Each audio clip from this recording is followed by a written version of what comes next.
Assalamualaikum warahmatullahi wabarakatuh. Saya Nurul Nasuha Muhammad Irfan.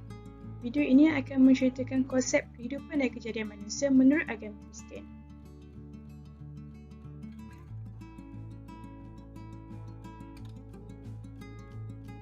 Pengertian manusia menurut agama Kristian, menurut pandangan Kristian melalui Alkitab iaitu Bible, manusia pertama yang dijadikan oleh Tuhan selepas penciptaan langit, bumi, siang dan malam adalah Adam. Eve pula diciptakan kemudian bagi melengkapinya. Hal ini kerana manusia diciptakan oleh Tuhan untuk hidup berpasangan. Seterusnya, menurut Alkitab, manusia yang dilahirkan dalam keadaan berdosa kerana perbuatan manusia terawal memakan buah dari pokok yang terlarang. Menurut pandangan Kristian, manusia yang berdosa ini telah diturunkan ke bumi dan diberi tanggungjawab untuk berkembang biak dan memenuhi bumi. Selain daripada itu, Tuhan juga memberikan manusia mandat untuk menguasai, mengolah, memelihara seluruh ciptaannya. Bukan itu saja, Tuhan juga telah menganugerahkan akal yang dijadikan sebagai panduan kehidupan mereka. Manusia beragama Kristian juga menekankan konsep cinta dan social minded. Hal ini adalah kerana ia merupakan lambang kebaikan individu dan masyarakat. Ia juga merupakan lambang kedatangan dan kehidupan Jesus of Nazareth. Dengan adanya konsep kehidupan, manusia akan jadi lebih harmonis. Sebelum Tuhan menciptakan manusia, Tuhan terlebih dahulu menciptakan alam semesta. Proses penciptaan ini berlaku selama 6 hari. 6 hari penciptaan alam dan manusia. Hari pertama, ayat yang membahas tentang penciptaan pada hari pertama adalah Kejadian bab 1 ayat 1 hingga 5. Pada mulanya, Allah menciptakan langit dan bumi. Bumi belum terbentuk dan kosong. Gelap gelita menutupi samudra raya. Pada roh Allah melayang di atas permukaan air. Pada kesempatan ini, Tuhan menciptakan langit dan bumi terlebih dahulu. Langit yang dimaksudkan di sini ada tempat yang ada di luar bumi yang letaknya berada di luar angkasa. Setelah itu, Allah menciptakan terang dan gelap. Allah memisahkan keduanya untuk membezakan waktu. Terang dinamai sebagai siang dan gelap dinamai sebagai malam.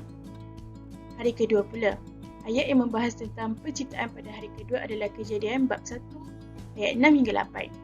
Berfirman Allah, "Jadilah cakrawala di tengah segala air untuk memisahkan air dari air." Maka Allah menjadikan cakrawala dan ia memisahkan air yang berada di cakrawala itu. Berdasarkan di ayat di atas, Allah telah berhasil menciptakan atmosfer bumi.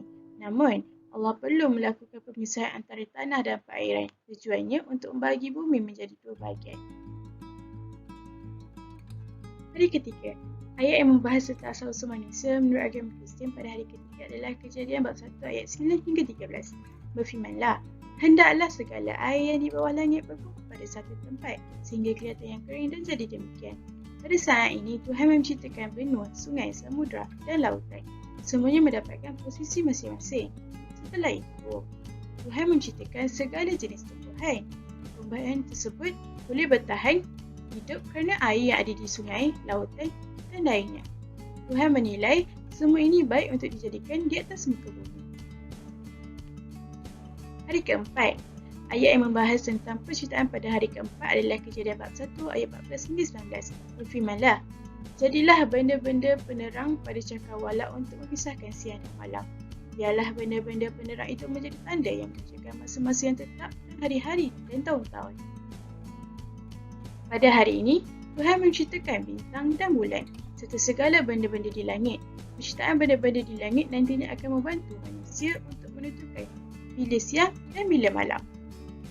Benda di langit juga berfungsi untuk membezakan waktu antara wilayah yang satu dengan yang lain. Hari kelima, ayat membahas tentang penciptaan pada hari kelima adalah Kejadian bab 1 ayat 20 hingga 23. "Hendaklah dalam air berkeliaran makhluk yang hidup dan hendaklah burung berterbangan di atas bumi melintasi cakrawala. Maka Allah menciptakan binatang-binatang laut yang besar dan segala makhluk yang bergerak. Segala haiwan yang hidup di air dan terbang di udara diciptakan pada hari kelima, namun tidak secara sempurna. Beberapa haiwan seperti serangga mungkin diciptakan pada hari ke-6. Haiwan yang dicipta oleh Tuhan saling berkesinambungan antara satu samanya. Mereka juga dapat memanfaatkan ciptaan di hari sebelumnya untuk bertahan hidup di bumi. Pada hari terakhir iaitu hari ke-6, Ayat yang membahas tentang penciptaan pada hari ke-6 adalah Kejadian bab 1 ayat 24 hingga 31. Berfirmanlah, hendaklah bumi mengeluarkan segala jenis makhluk yang hidup, ternak dan binatang melata dan segala jenis binatang liar. Jadilah demikian.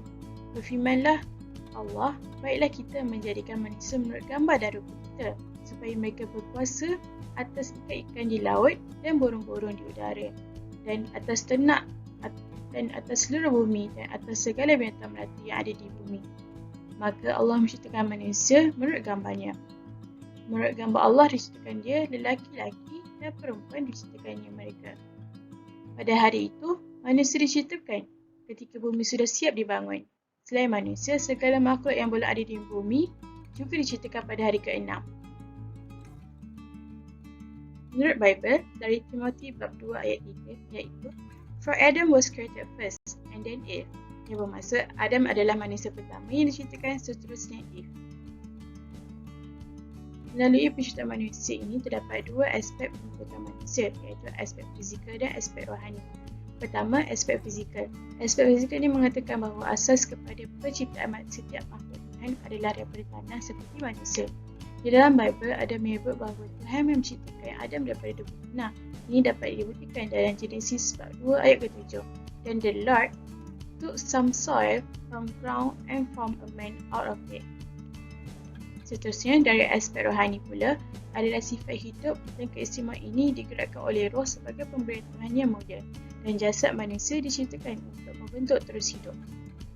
Menurut Bible, dalam Genesis bab 2 ayat 7, He breathed like giving breath into his nostril and the man began to live. Ayat ini menerangkan bahawa Tuhan memberi nyawanya kepada manusia dengan menggembungkan pipinya untuk meniupkan roh pada jasad manusia pertama. Tuhan mengaktifkan segala saluran pernafasan, tulang belulang, saluran darah dan paru-paru manusia. Seterusnya, selepas selesai penciptaan manusia pertama iaitu Adam, Tuhan menciptakan Eve. Penciptaan Eve ini adalah dari tulang rusuk Adam. Namun, penciptaan ini tidak mengurangkan sedikit pun keindahan penciptaan Adam.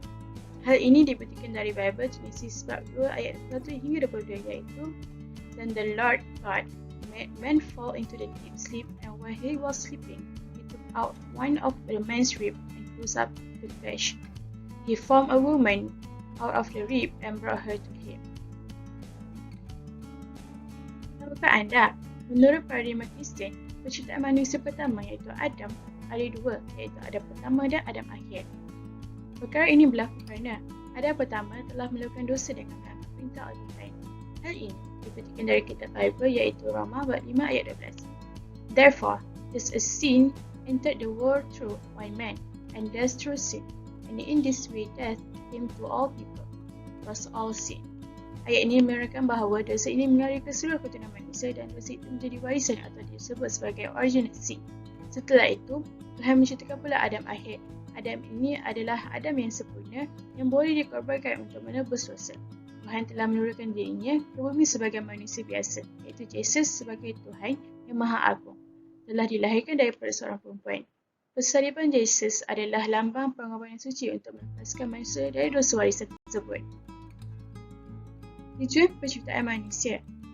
Penciptaan manusia itu adalah proses penciptaan yang istimewa kerana Tuhan membuatnya sendiri menggunakan tangan. Yang pertama, manusia pertama yang diciptakan langsung oleh Allah tanpa ada hubungan jasmaniah antara lelaki dan perempuan. Kedua, menginginkan manusia untuk hidup kudus dan tak tercacat di hadapannya dalam kasih. Yang ketiga, manusia diciptakan untuk menyembah dan memuliakan Tuhan dengan mengasihi Tuhan dengan sepenuh hati dan jiwa dan segenap pemikirannya. Tujuan ini dibuktikan melalui Matthew bab 22 ayat 36 hingga 40 yang bermaksud, Guru, dalam puasa hukum manakah yang paling penting? Yesus menjawab, kamu mesti mengasihi Tuhanmu dengan segenap hati dan segenap jiwa dan dengan segenap akal. Inilah hukum pertama dan hukum yang terpenting. Hukum kedua yang hampir sama dengannya ialah kamu mesti mengasihi orang lain seperti mana kamu mengasihi dirimu sendiri. Seluruh hukum dan ajaran para Nabi didasarkan pada kedua-dua hukum ini. Terdapat perbandingan konsep kehidupan antara agama Islam dan Kristian. Pertama, konsep ketuhanan. Bagi orang Islam, mereka memegang konsep menyeksaikan Allah iaitu Tauhid. Tauhid. Tauhid adalah satu konsep yang menunjukkan kepercayaan monoteisme dalam Islam yang percaya bahawa Tuhan itu hanya ada satu. Hal ini dibuktikan dari Al-Quran surah Al-Ikhlas ayat 1 hingga 4. Manakala bagi agama Kristian mereka mempercayai bahawa konsep Trinity, iaitu istilah ini digunakan untuk menggambarkan Tuhan tiga dalam satu, iaitu the Father, the Son of God and the Holy Spirit. Hal ini didapati daripada Alkitab Matthew bab 28 ayat 12-19.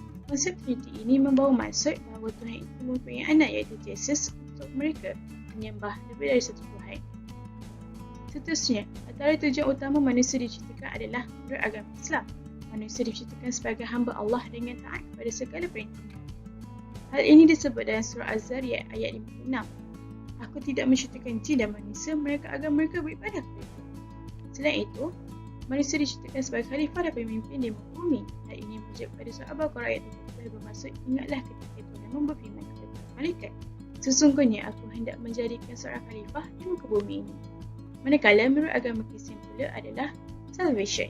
Istilah ini selalu dikaitkan dengan matlamat utama masyarakat Kristian untuk terus kekal dalam ajaran Yesus Kristus, hidup dalam kemudian naungan Tuhan. Seterusnya, proses penciptaan manusia. Di dalam Al-Quran menceritakan tentang proses kejadian manusia, iaitu sendiri daripada manusia diciptakan melalui 6 peringkat, iaitu nutfah, alaqah, mudghah, izam dan lam, nasyah, khalqan akhar dan nafurah. Persamaan untuk kedua agama ini adalah Adam merupakan manusia pertama yang diciptakan. Namun, menurut agama Kristian terdapat dua Adam yang diciptakan, iaitu Adam pertama di mana dia melakukan dosa dan Adam akhir di mana ia adalah manusia yang sempurna. Akhir sekali, menurut pandangan agama Islam, manusia melakukan dosa jika melanggar perintah serta hukum-hukum Allah, hendaklah mereka bertaubat dan mohon keampunan kepada Allah. Namun, bagi penganut Kristian pula, semua kesalahan boleh diampunkan oleh padri melalui confession atau pengakuan di hadapan padri tersebut. Sekian, terima kasih daripada saya.